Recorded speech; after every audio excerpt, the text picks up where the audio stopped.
Welcome to the Metal Prognosis. My name is Lee, and on today's video we're dealing with acoustic drums and adding on some Steven Slate Trigger samples to them to see how it affects it and see how big of a change they can actually have. So I've got a session set up there, some acoustic drums that were recorded many moons ago. So let's see the impact that these Steven Slate Trigger samples can have.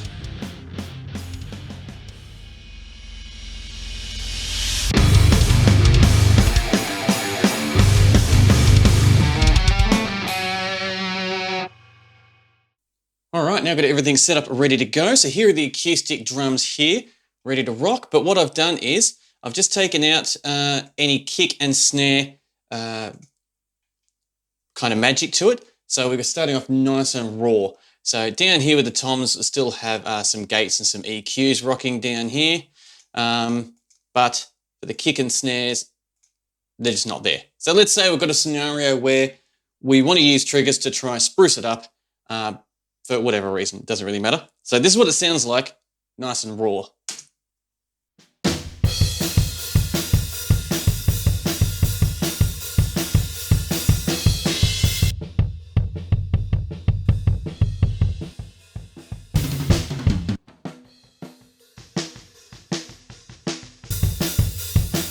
So they're well captured, but it doesn't have that magic, and we need to take it to that next level as engineers to make sure it sounds spectacular. So let's see what the magic can do with the Steven Slate drums.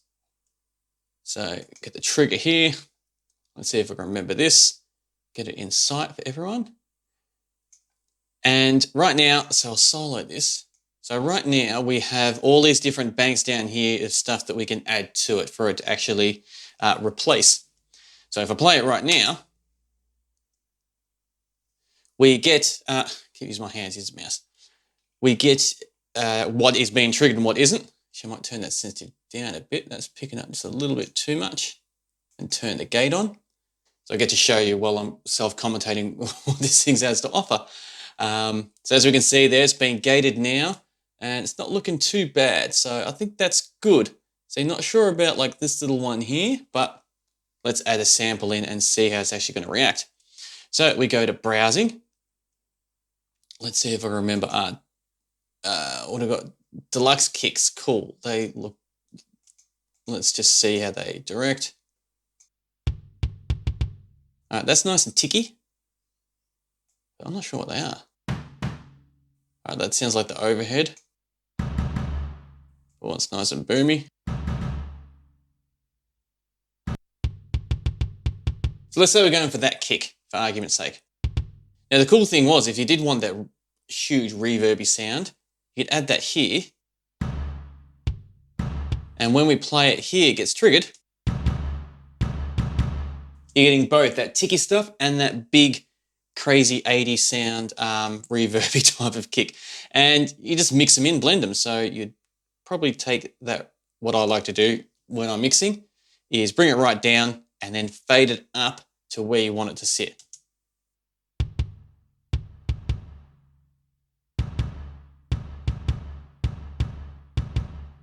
For example, somewhere like there. But I don't want that. So how do you get rid of that? Clear slot, yes. That was easy, excellent.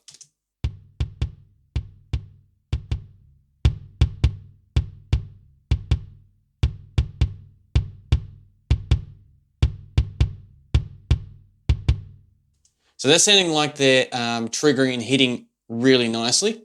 Now you do have other things which are involved, like say for example the mix, so we can blend it back.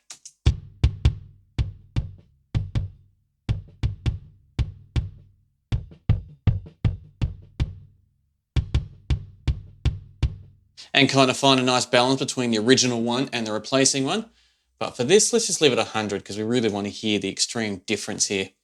There are plenty of different other things you can do, which is when it actually gets re-triggered, well, the gate I use straight away, which is, it's fine if you use a different gate before this, but I mean, if they've got it in here and it works good, why not use it?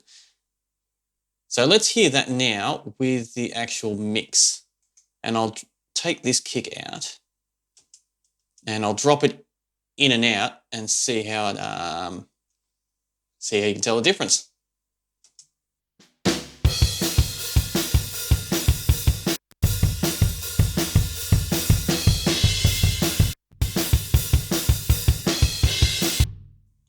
So that sample right there really tightens it up and gives it that nice punch and a nice cut through that we definitely need, which is good. So let's work a little bit of snare now because I don't want to drag on too much. So this is a snare that we want to fix up. And we do the exact same thing. We go to trigger. And that looks very clean. So the little spill there is very small. So I'm confident that everything is going to be triggered, is going to be from the original source, is what we want. So we go to browser, and I have no idea which snare. We've got trigger snares here. All right, without getting too caught up to it, we'll go to Slate snares. I presume they'll be good since they put their name on it.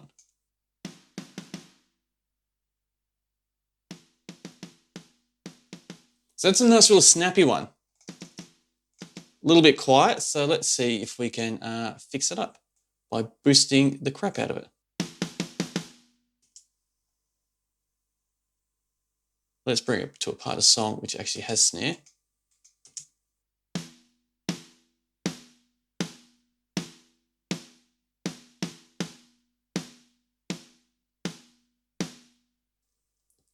So that is still, that's why it's quiet, because that is way down because I had it mixed differently before. So let's quickly fix that.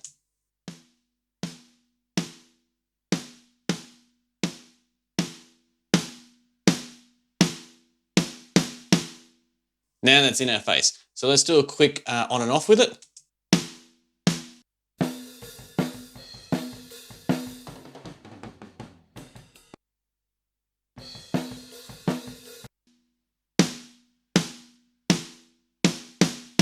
And just like the other ones, you can do a blended mix.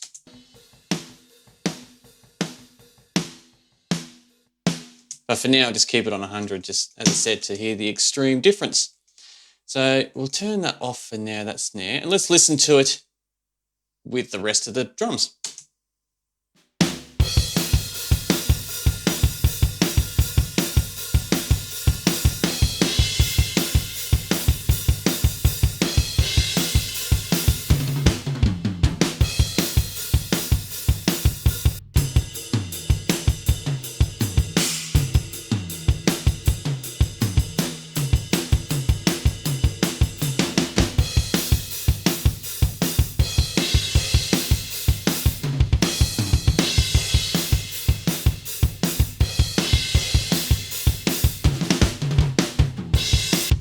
There's a little bit of a hiccup there in the kicks, but the thing I like about that hiccup is that's what the drummer actually played.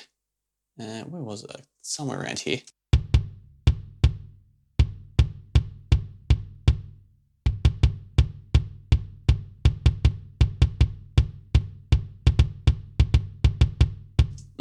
So that was his double kicks, and that was the dribble that he did.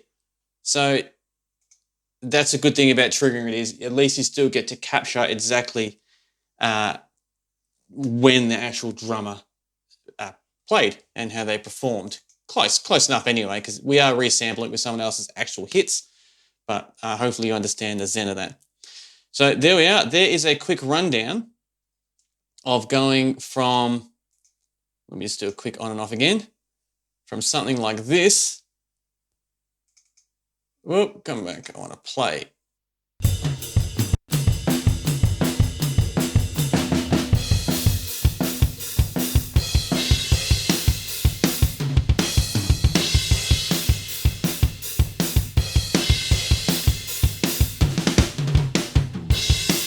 And because we've got other mics here too, we can easily blend them in if we wanted to. I'll do it right now because, I mean, I'm here.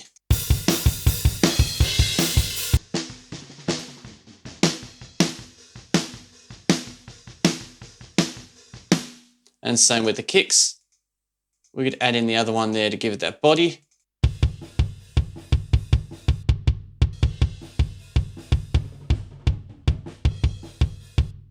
And if you wanted to, you could even, where is just a basic gate? Just straight up gate it.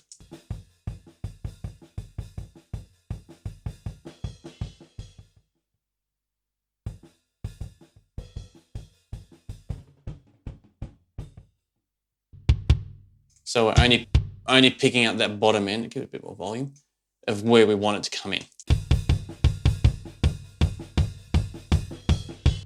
Sounds a bit rubbish because that's not a good capture and we're not EQing it, we're just hearing it raw. It's much better just hearing the expensive captured one that Steven Slate gave us. And there we have it. That is how quick and easy it is and how user-friendly. So time for some final thoughts on this, which is, it's really cool. You saw how easy it was and how quickly you can implement it into your own acoustic drum recording and be able to capture something that you might not be able to EQ or get as punchy and as direct as what you could with something like Steven Slate triggers or another trigger type of program. So it's extremely convenient in that regards, especially if you're in a bit of a, don't want to say bad situation, but when your back's against the wall and you've got to fix something quickly, here's a really good option on how you can fix it quickly. There's also issues of maybe it wasn't captured well on the recording day, or if you're recording, say, from a room this size, which is really hard to record drums in, here's you got an opportunity to help bring alive and bring more out of it. So there's heaps I can say about it. I got it years ago to try it out, to kind of learn and to experiment a bit, and I've only really utilised it doing live recordings. So sometimes when I'm doing a gig, the venue might offer me saying, would you like the live mix tracks for it? And I go, yeah, sure, that sounds really cool. And sometimes they're that bad because, you know, we're prioritising the live audience to hear the best of what they could, not what it's going to sound like in a studio. They don't sound that crash hot when you bring it back here. So I utilised the triggers for other bands that are sharing the stage with to give them a mix of their performance so they can do whatever they want with it for their promotional use or just to have fun and have it in their car or to reflect on their show. And that worked an absolute charm because without it, it would have sounded like, well, it would have sounded like absolute rubbish. You could hardly hear the kicks and you could hardly define the actual drums. The other things I could clean up not too bad, but the drums, I definitely couldn't without something like this. So there you are. That is a quick video and a quick, super fast rundown on triggering using the Steven Slate Trigger VST plugin there. So hopefully you enjoyed it. Hopefully you got something out of it, or hopefully even if you just enjoyed having the conversation with me. I thoroughly enjoy your company and I look forward to chatting with you next time. And until next time, please stay safe.